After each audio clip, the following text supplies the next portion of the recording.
and stuff like that. But you know, I'm sitting there looking at my fingers, and I thought, why am I here? Not just why am I, you know, I already logged 50 hours of work this week. Why am I about to log a whole bunch more? Why am I driving 3.5 hours up to Sun City from Tucson, where I was doing stuff, working on a scorecard yesterday. By the way, some of our local people are doing very well so far on that scorecard. Yeah. Working with a guy down there, recruiting people down there, working with our field team. And I thought, why am I actually here? Not just here in this movement, but why am I actually here on this planet? And I don't want to get too deep and too theological with you, but I've got a Lord, a Savior, that's keeping me alive for some reason on this planet.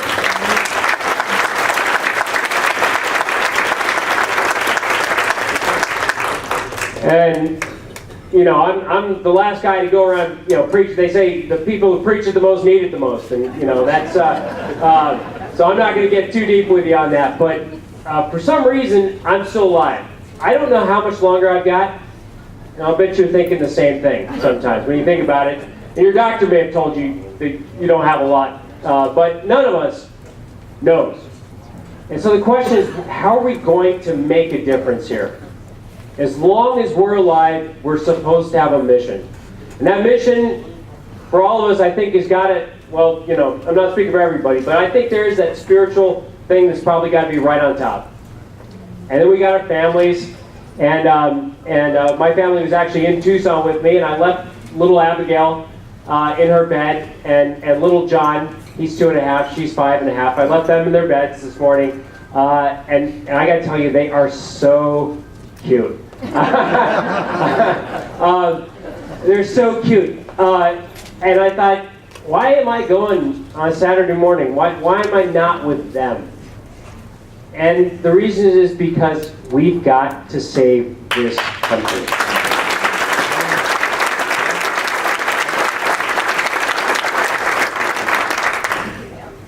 This is a special country. It is unique. I didn't say very unique, I'm being very grammatically correct. It is unique in the entire history of the world. There has never been a place like this that has had so many people enjoy so much freedom. And it's a moral country, and we are losing that. How many of you occasionally read the Ten Commandments? I noticed up there, and it's depending on how you count, the Catholics and Protestants have a different way of numbering those things, but depending on how you count it, up there on that top 10 list, right there at 6 or 7, or I'm not really sure, is thou shalt not steal. There's a lot of reasons we don't steal. One of them is because God told us we should not steal. And he's very serious about that. He put that in the top 10 list of things that we should and shouldn't do. Government, all the time, steals. It steals from one group of people and gives to another group of people. All the time. 95% of what government does is about stealing. And it's not just immoral, it brings us all down. It destroys our opportunities. It kills jobs. It kills people's retirement security. And as we're finding out, it is killing people's health care. Yep. It is producing really bad health outcomes, and if we don't change things, it's going to get much, much worse. So we've got to fix this thing. So we've got to, and the biggest problem with our movement is we've got a lot of monks, and we need a lot more missionaries. We've got a lot of monks, a lot of smart people sitting there on the internet thinking up a lot of stuff. Thinking big ideas and good ideas, and that's great, and delving deep into economics, and good for you. But we've got to talk to other people. We've heard that over and over from all of our speakers this morning. It's getting out and talking to other people. Americans for Prosperity is busy talking to other people. We have a list of 95,000 people that we need to talk to, actually a couple of times at least, between now and the end of the year. We really need to talk to people when they are willing to listen. And one of the funny, crazy things about the world is gerrymandering. How many of you love gerrymandering? one of the neat things, through the magic of gerrymandering, they have put disproportionate, I think is the word, they put a disproportionate number of the people who are really on the fence about the big issues that face this country. They have managed to put those people into pretty select geographies. They have managed also to put most of the pretty squared away conservative people into places like, into geographical areas like Sun City. They've managed to, this place is not too bad. When you elect people to the state legislature, you get people like Judy Burgess, who was our, and I saw Darren was here, and I've seen a lot of good people, and Dr. Livingston, I presume. You know, so you got people out there, and we don't endorse candidates or anything like that. We don't oppose candidates for office, but if you're out in this geography, you're putting pretty good people into office. And we don't have a lot of complaints. I don't spend a lot of time calling up Judy Burgess worried about how she's going to vote on something. And you don't get a bunch of emails from me saying, call Judy Burgess right now and tell her she's, you know, messing up. Because it doesn't happen very often, if ever. So where do we need to take action? We need to take action. We've got to go hunting where the ducks is. We've got to go where the action is. And right now in Arizona, the lords of redistricting have put the people who are the largest concentrations of people who are on the fence about the big issues, they have put those people conveniently into congressional districts 1 and 2. Yep. Which is one is that giant piece of geography that goes from Sedona and Flagstaff all the way to the New Mexico border, down through Safford and Globe, and then across to Casa Grande and Maricopa. And then there's this weird tiny little piece of Phoenix in there, Laveen, a part of like western Laveen. Anyway, it's magical how this all happens. It's bad magic, but that's how. And then they managed to put a whole bunch of people. CD2 is Pima County, Cochise County. We are not about elections. Some of the stuff we do may have a side effect in that area. We are not about elections. We are collecting information on people, and we're doing a two-way communication. We're giving them information, and we're finding out what in the world they're thinking, these people who are in the middle. And we are not just like some campaign that drops in an even-numbered year and then disappears because the candidate wins or the candidate loses, and you just, you know, they don't need you for another 2 years. We are here on the ground, year in, year out, building up a database of information about people. And we share that database with a lot of good groups, like the National Rifle Association. Concerned Women for America, Concerned Veterans for America, is fighting the VA problem right now. So we're sharing this database with them, and we're trying to make sure that we have ID'd all of these people to find out who are people that we should never talk to again, or at least, you know, until they see the light. We don't want to talk to them again. How many of you waste your time talking to leftists? Unless it's like a family member and you got a lot of time, don't waste your time talking to leftists. It makes no sense. We got to make sure we don't talk to those people until they're ready to come around. There's hardcore conservative people that we find out, we thought these people were in the middle, but something happened. You know, they watched Glenn Beck for 3 hours one day and saw the light. Who knows what happened? They listened to Mark Levin, whoever, they figured it out. And so we find out, wow, these people are now with us. So we need, through our ID process, we figure out, hey, these are people we need to keep track of. We need to bring these folks in. We need to get them calling their legislators in places where the legislators are a problem. We got to get them calling Congress. We got to get them helping us, going door to door. And then there's this great, vast bunch of people in the middle that we have to keep going over those targets again and again and again. One of the great things about being nonpartisan is when we call that person up, it's a really simple script. When you're sitting with us, you can learn how to do this in 10 minutes. You'll watch us doing it. We'll be sitting there. You can listen to what everybody's doing on the other line. You can hear the person you're interviewing. You'll learn how to do this in 10 minutes. If you're under the age of 30 and you understand iPads and stuff like that, you'll get it in about 2 minutes. For the rest of you, it's going to take 10 minutes of you watching this. It took me about 7 or 8, I think. It's really, really simple. And so what you're going to do is you'll sit there, watch us, and then you're going to be empowered. You're going to watch us for 10 minutes. We're going to turn the phone over to you, and then you're going to be finding out what these people are thinking. And a lot of times they'll say, they'll say, no, you're with this Americans for Prosperity. I have no idea what that is, but you're with a political party. And we tell them, no, we're not. And they say, really? I say, no. And they say, but you're going to tell me who to vote for. I say, no, we're not. And then a funny thing happens with a lot of these people who are in the middle who don't trust political parties and they don't trust politicians. Imagine that. What's their problem? Funny thing happens. They actually start sometimes telling you what they really think. And they tell you where they're confused. And they tell you, I don't know.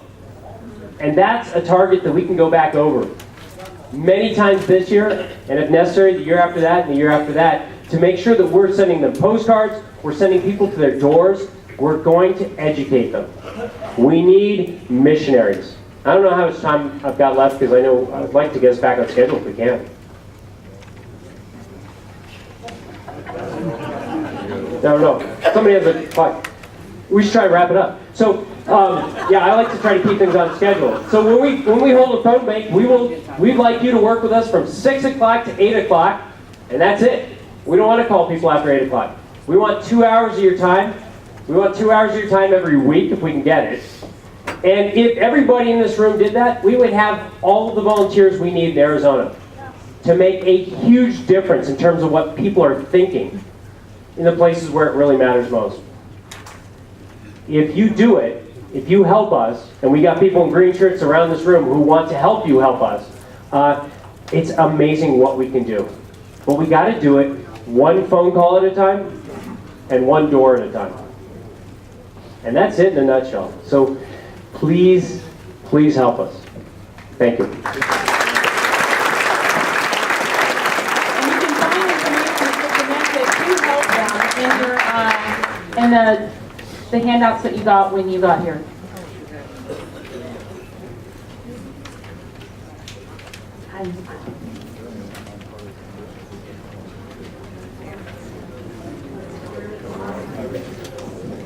Guys, he just said AFP does a lot of great work. I mean, you can tell by what they've talked about. So consider helping them, because they do make a huge impact. I did want to say there's a woman, Pam, if any group is interested in booking a Bundy family member to talk about their experience. She's over there. She said you can find her in the back. Okay, so our next speaker is Trevor Lakey, and he is with Heritage Action for America. Now, Trevor actually comes to us. He lived in D.C. for a while. He interned with the person that I'm very proud to call my Congressman, Matt Salmon. I brag about him on Facebook every single day. And worked for the Cuccinelli program, Cuccinelli for Governor campaign, and now he's the regional coordinator for Heritage Action for America. Now, one of those young people that were here today will go to college and be like Trevor, who actually was very, very involved in politics, even when he attended the University of Arizona. So, find out what he's up to here in Arizona with Heritage Action for America. All right. I did go to U of A, and it is a very liberal school. Yeah. I'll tell you what. I don't understand why everyone's so excited. You know, you all come here, you're all very happy, you're very excited. That confuses me. Clearly you guys aren't watching the news. The Tea Party is dead. Thank you, sir. The Tea Party is dead. You guys are done for. I saw it. Rachel Maddow told it to me. The establishment has won. Yeah. You don't agree with that? No. I don't agree with it either, actually. And, one second, let me pull out my phone real fast. I'm going to send a message to Rachel Maddow right now. Put on your best Reagan face. I'm taking a picture of myself. I don't want to do that. This is a great group of people right here. Perfect. I'm going to send that out there. And when I send it out there, I'm going to be using Twitter and Facebook. And that post might reach upwards to 2,000 people. And that's a very important tactic that we have to begin to harness. How many of you guys are on Twitter? I could literally count this man in like 10 seconds. Not a lot. How many of you guys are on Facebook? Better. Unfortunately, if I was at a Democratic convention, when I would have mentioned Twitter, every single hand would have gone up. In this war that we're fighting against, against progressives, and I hate that term progressive. There's nothing progressive of their ideas. It was tried in Russia, it was tried in Germany, it was tried in Italy, and it failed. And exactly, it will fail again. So this war that we're against with the progressives versus conservatives, there are a lot of different battlefields. There's a lot of different fronts. Twitter's one of them, Facebook's one of them, and on that battlefield we're getting handed to us, guys. It's not good. Luckily at Heritage Action we can help you guys learn how to use these resources and make you guys a soldier on that front line. That's what Heritage Action does. We are a resource here for you guys to use at no expense to you. 2 weeks ago, if Shirley's here, she'll let me know how long ago it was. 2 weeks ago I was up in Payson. 2 or 3 weeks ago, I was up in Payson. I drove up there to sit down with 3 activists from the Payson Tea Party, and we went over Twitter for 3 hours. It was a great time, wasn't it, Shirley? I had a... did you get it fixed? Okay, good. Glad to hear. But I was up there for 3 hours going over Twitter with 3 people. That's the type of commitment that we have for activists. If you are one person and you want me to drive to Flagstaff to sit down with you to go over Twitter or Facebook or talk about a single piece of legislation, I will be there for you. Because that's how we have to get you guys in the game. So that's what we do at Heritage Action. There's also other battlefields that are happening in this war. And one of them is the one that we most pay attention to, and that's what's happening in DC. Now as activists, we seem to have we're very far-sighted with what we look at. We look at the really big issues and the ones that are very glamorous, like Obamacare. We need to stop Obamacare, that's true. But that's gonna be a long-fought war, and it's not gonna end tomorrow.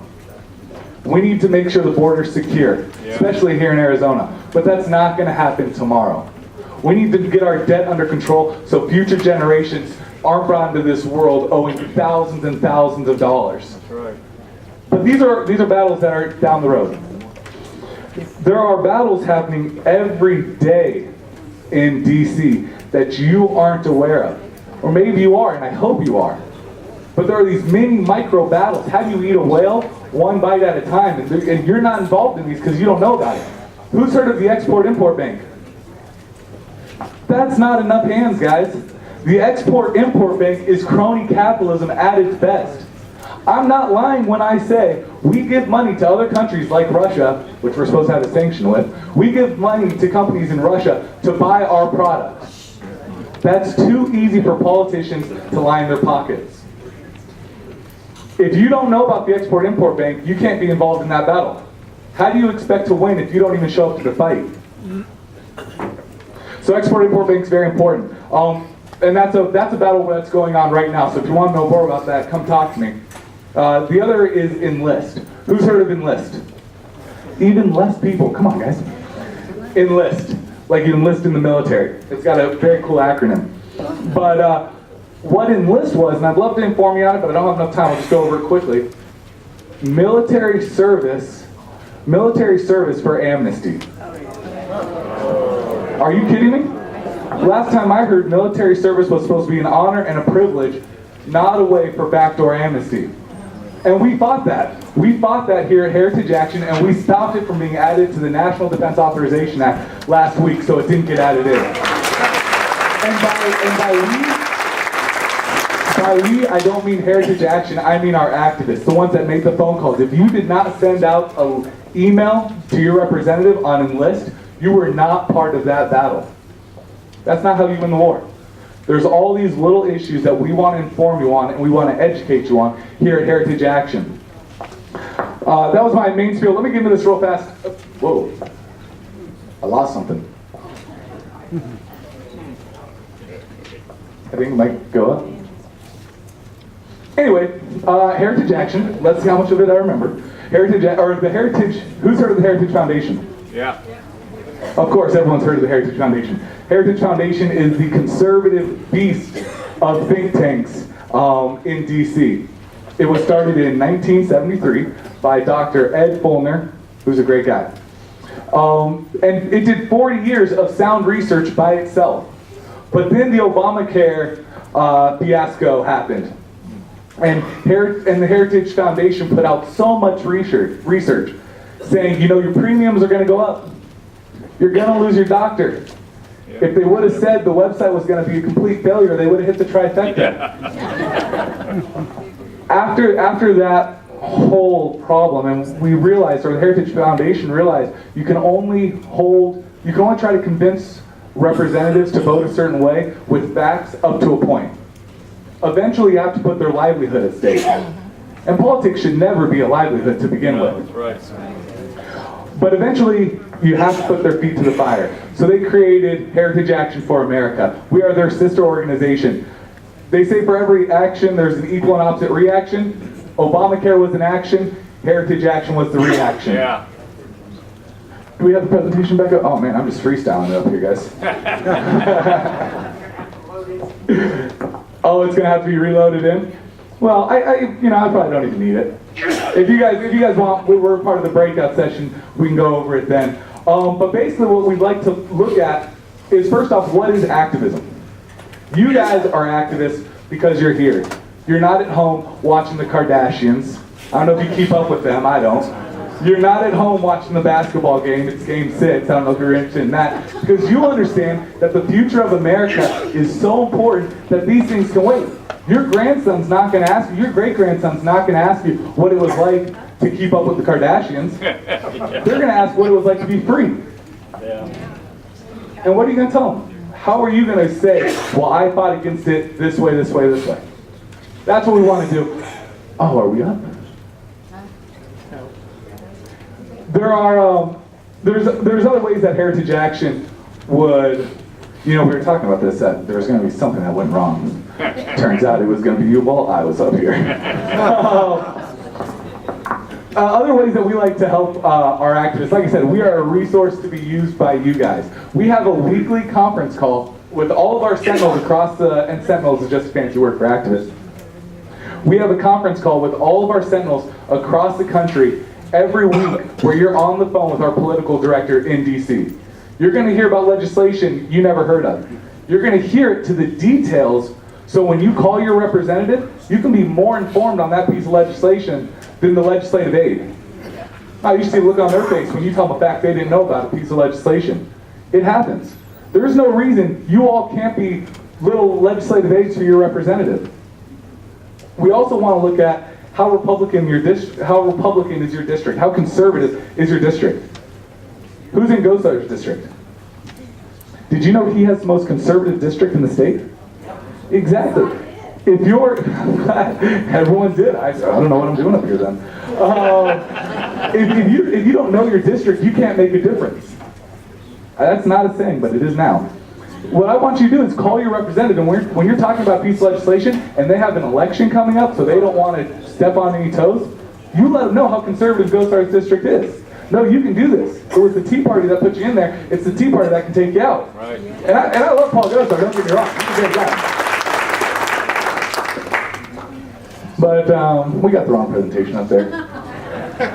I mean, like I said, I can just keep on going. What we were going to go over, I can go over in the breakout session. We'd love to sign you up for the Sentinel program. We're not going to flood you with emails. You'll probably get one email a week with different legislation. And what we want to do is we want to help you guys take action and improve your action. Like I said, I'm a resource. Yes? There's a Sentinel at one. Is how you go to a town hall. Oh, yes. First person in line, ask the question, tell me what happens when you become Sentinel. Yes, we're on video camera, so our secrets are going to be exposed. That's all right. So actually, Congressman Matt Salmon is actually having a town hall the 3rd, and I need some activists there, so if you want to attend, let me know. I think it's with Buckley, actually. Yeah. Basically what we do, this is what we talk about when we hold Congress accountable. If there's a piece of legislation where they might be iffy on, or we don't know where they stand, we want to go to town halls where they have to address it to the people. And we'll ask them. We'll ask the first question. Let's say it's on immigration. Where do you stand on immigration? As a good politician, he's going to skirt the question and not answer it. That's what they do. The key is, and here's the key, you have someone in the audience who once that question's over and a couple of questions later gets up and says, "Thank you, Congressman, but you really didn't answer that question. Please, what's your stance on immigration?" Now he's, uh-oh. But if he's a really good politician, he'll skirt the question again, because that's what they're due. So here's the kicker, the trifecta.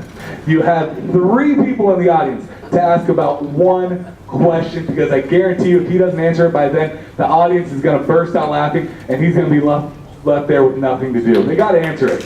Yeah. But I don't know how much time we have, but we want to help make your phone calls more effective. We want to make your emails more effective. If anyone has a blog, we want to help your blog get traffic. We can help you with that. We want to help you make letters to the editor. So come speak with me. We got a table over there. I'd love to sign up every single one of you. And let's get lunch, all of you, seriously. And yeah, like he was saying, social media, we all know that our elected officials turn off their phones when we were trying to call them for different things. You get bounce backs from the emails, but they pay attention to their Twitter and their Facebook page. So learn how to use those things, because you have to resort to that sometimes in order to really get their attention. Okay, our next speaker is with the Center for Self-Governance, and AFP, Heritage Action for America, and Center for Self-Governance are our lunchtime presentations. So you'll be able to have your pick of which of those people you want to hear a little bit more from. Michael Gibbs is a physicist and computer scientist by education, an engineer, pilot, inventor, entrepreneur, philosopher, author, artist, speaker, and mentor by application. He's an elected GOP state committeeman from Arizona Legislative District 20, and he's an operative for such subversive groups as Campaign for Liberty, Arizona Children's Defense League, the 10th Amendment Center, which I actually hear quite a bit about, and the Center for Self-Governance. So thank you for joining us today, Michael.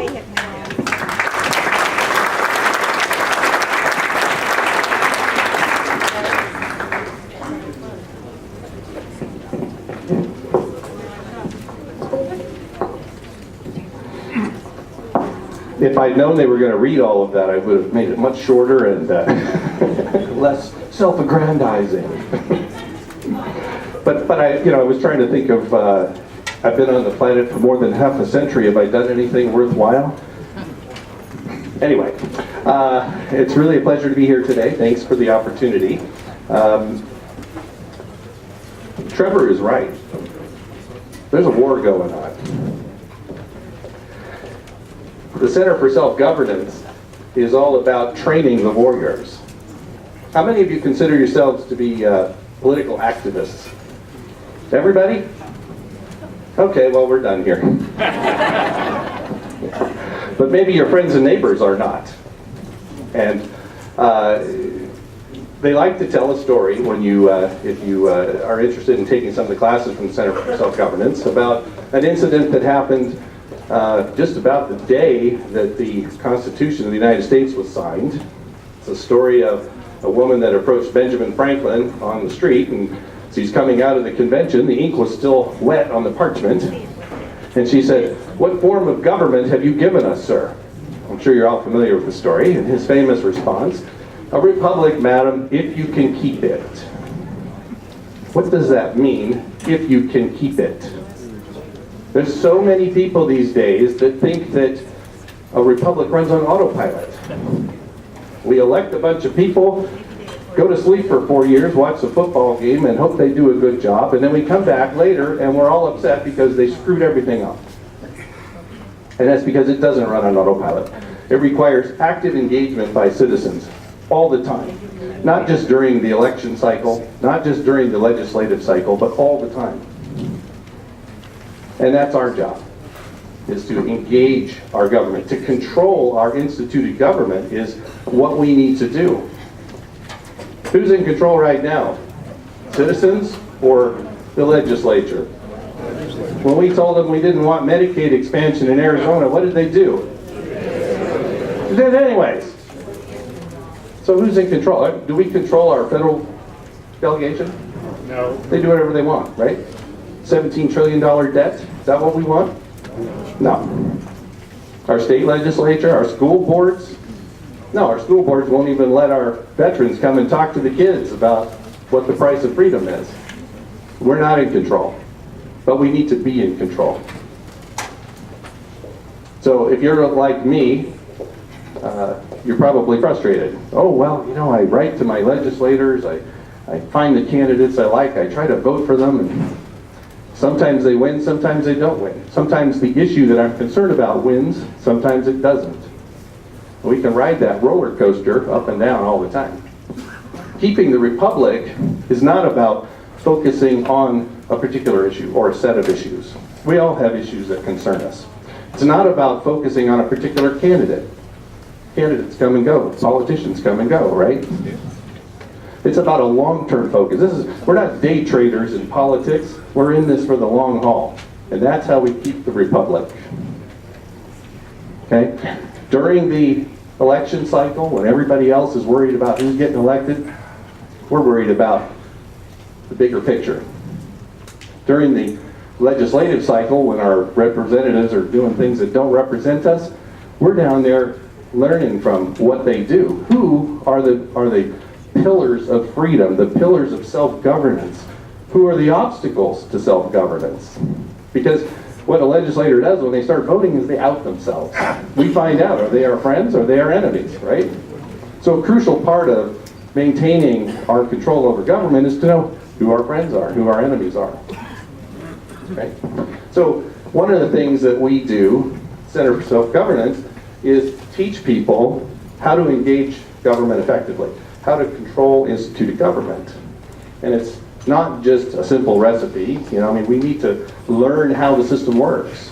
We spend a lot of time talking about how does government function. And we have a lot more government than most people realize. There's federal government, state government, maybe local city government.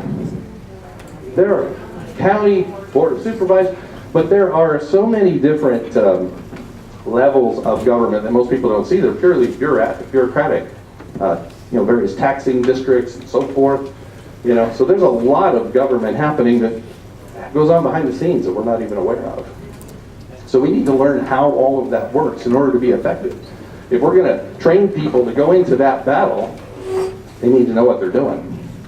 We need to be as good, we need to be as well trained and effective as Navy SEALs are. When we send them into battle, they are best and brightest, they get the best training, the best equipment, and what we need to do is become the same thing. We need to be as well trained and well equipped as they are in order to go into that battle and be successful. So we're all about training people and then creating teams, citizen SEAL teams, if you will, that can be effective at controlling our instituted government. I wanted to share with you, because I know a lot of you are familiar with the Center for Self-Governance. In fact, there's quite a few people here who have taken classes as well. And so I could be preaching to the choir. We're going to have a breakout session at noon, and so those of you who are less familiar with what we do and how we do it, I'd like to have you come back and we'll get into the nuts and bolts. But for those of you who are already familiar with it, or have already had some classes, I wanted to go over some great news, some big successes that we've had recently right here in Arizona. Because the Center for Self-Governance began in Tennessee only 2 years ago, because they felt the same way we do, fed up with their government. Since that time, they've taught classes in 16 states, and they've had folks from 39 states ask them to come and teach us too, how your techniques work and so forth. This year, we expect to train 3,000 people nationwide, and we're almost at 300 right here in Arizona. So I have great news. But just very quickly, I wanted to tell you about some of the things that our students and our graduates have been accomplishing right here. Because, I could tell you all about how to do something, but if my method doesn't work, it's pretty useless, right? So one of the things that's happened, and in fact, I know a number of folks here in the room were involved in this, but a team of CHE students went down and met with our state legislators to introduce, to reawaken an idea that had been languishing for about 15 years, to change the way the state agencies do their accounting, to inject more accountability and transparency into that process.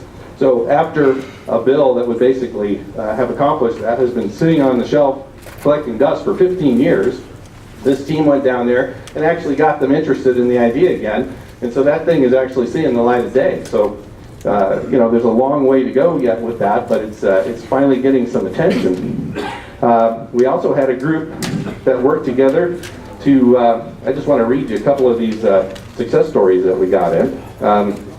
They went out and did some research, polled voters, created campaign materials, and engaged their communities in effort to support a candidate for state superintendent of public education.